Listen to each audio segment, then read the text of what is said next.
All right, just picked up a couple things. Gonna take a quick look at here. Let me get this out of the way. This is one reason I love having like a small keyboard with a detachable cable, is because a lot of times I like to just move this out of the way and do stuff here. So I picked up these two things today. This is made by 8-Bit Dough. This is made by Retrobit. And yeah, this is a Bluetooth dongle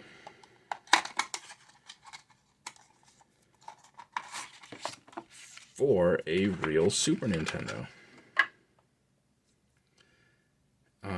So that you plug this into a real Super Nintendo and then you can use Bluetooth controllers. So I have the Bluetooth like 8-Bit Do Super Nintendo controllers.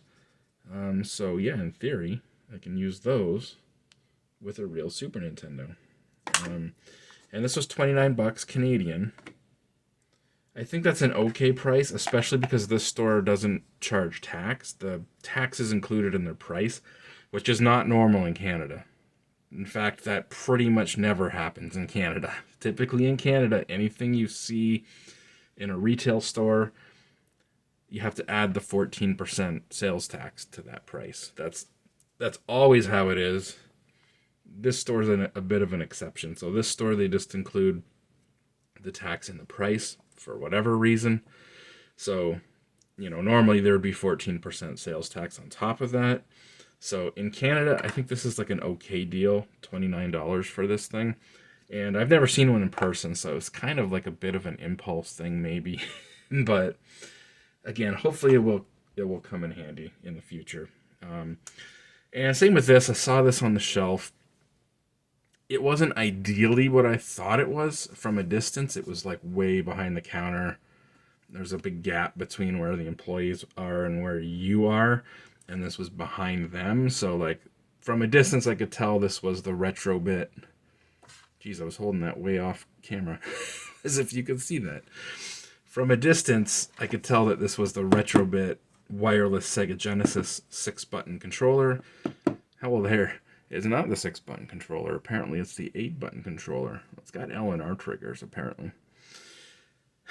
But anyways, I was hoping it was the 2.4 gigahertz version that comes with the 9-pin Sega Genesis controller receiver.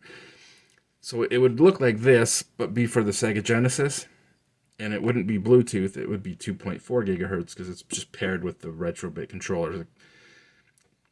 Retrobit sells a version of this controller that instead of Bluetooth, it's 2.4 gigahertz, and it will come with the little dongle that will work in a real Sega Genesis.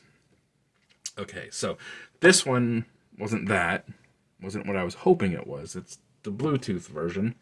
So this won't work on a stock Sega Genesis unless you have a Bluetooth dongle made by Retrobit. I believe they make one to use the Bluetooth controller on a real Sega Genesis. But like out of the box, as this says on the box, works with PC, PS3, Android, Switch. Anything where a Bluetooth controller would work with, this should work. But obviously, it's not going to work on a stock Sega Genesis. So, like, it wasn't what I was hoping it was when I saw it.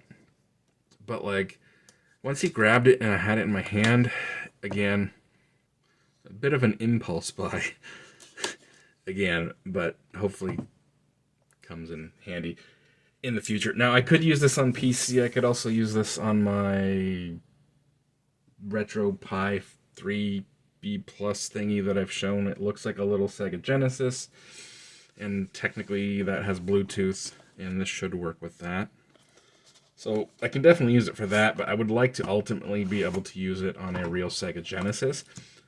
Again, ultimately, going forward, I would like to have wireless controllers for my real Super Nintendo, real Sega Genesis, real NES, and just have like a couple of modern controllers I can use on those systems that don't have wires.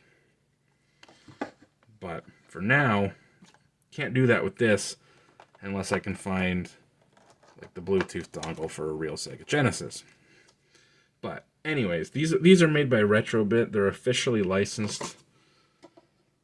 Made by Retrobit, but they're officially licensed by Sega.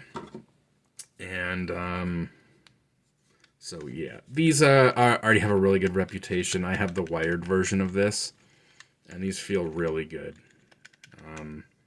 But yeah, this one's Bluetooth, so you got some extra home button on there for like switch, and you got L and R buttons on the top.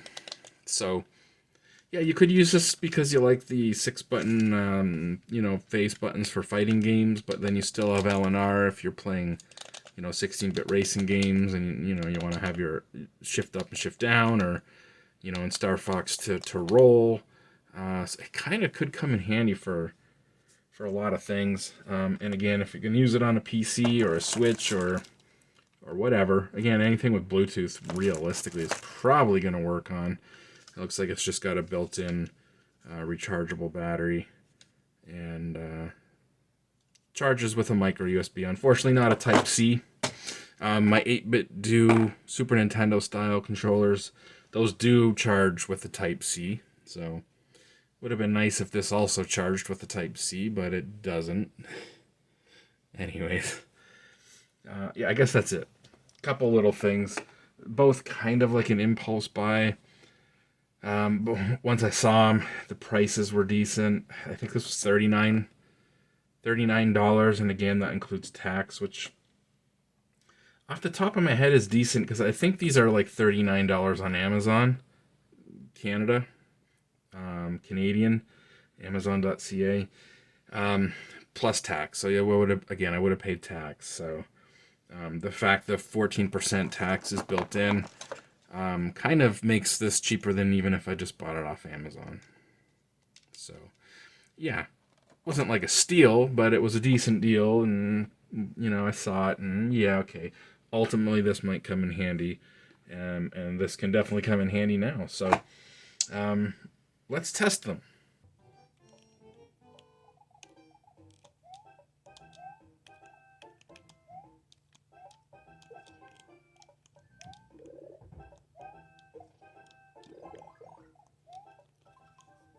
Yeah. It's a little weird. It seems every time I turn the Super Nintendo on, I gotta like repair them, which is kind of annoying. But that may be a setting in here. Like this has different modes if you're using it on like a PC versus with the dongle versus with the Switch. Like there's ways to change the mode it's in, and I've never really fully understood that, to be honest. Usually I just play around with it till it starts working. In this case, I basically just had to hold the button down on the receiver and on here for a couple seconds at the same time. That started to flash. I don't know if you can see. There's a blue LED on there. It's on solid right now. That started to flash quickly, and then the light on here that looked like it was searching suddenly stayed solid on the first LED there. And I mean, that was it. That only took a couple seconds. But the fact that I have to do that every time I turn it on kind of sucks. But again, like maybe there's a way to fix that. So I don't know. I'll have to look into it more, but it works. The theory of using a Bluetooth controller with a real Super Nintendo is pretty cool. So yeah, that one's a success, I guess. Let's try that Genesis controller on something. All right, not much to show here. It's a Bluetooth controller, and it's hooked up to a PC with Bluetooth. So I mean, yeah, that works, obviously.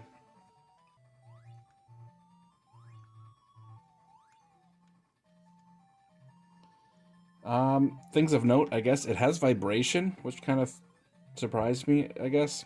For some reason, threw me off. I wasn't expecting a Sega Genesis controller to have vibration motors built in. But again, it's meant to be used with a Switch and other things, and LNR, I don't know. I guess kind of weird. When did force feedback vibration kind of started with the N64 and the Rumble Pack and I guess the PS1 era. but typically I think of that like 3D era, and that's something you might use. You know, a controller that has analog sticks, not something that you would use like a 2D controller with this. Just retro games, 2D games. But maybe you're playing modern retro games on the Switch, indie games. Yeah, it's got the vibration, which kind of threw me off. And again, it has the L and R triggers. They're clicky, which I kind of wish maybe they weren't quite so clicky. But I mean, it is what it is, and you can see the light blinking on there. Yeah. Anyways, that's it. I plugged this in to charge it with USB. As soon as you plug it in with the USB on a PC, it instantly recognizes it. It's instantly there and working as a controller. The home button turns it on. Holding home while you hold A, B, or C, it will determine if it's like switch mode or X input mode or D input mode. And then you can just pair it in your Windows like you normally would. So yeah, it feels good. As we already knew the retro bit Genesis style controllers do feel good. So kind of what you would expect there. And again, it's a Bluetooth controller, and of course it's working. So again, it would be more interesting if I had the dongle to use this on a real Sega Genesis. But nonetheless, there it is. It works. So hey, everything works. It should work, and it worked. I guess that's that.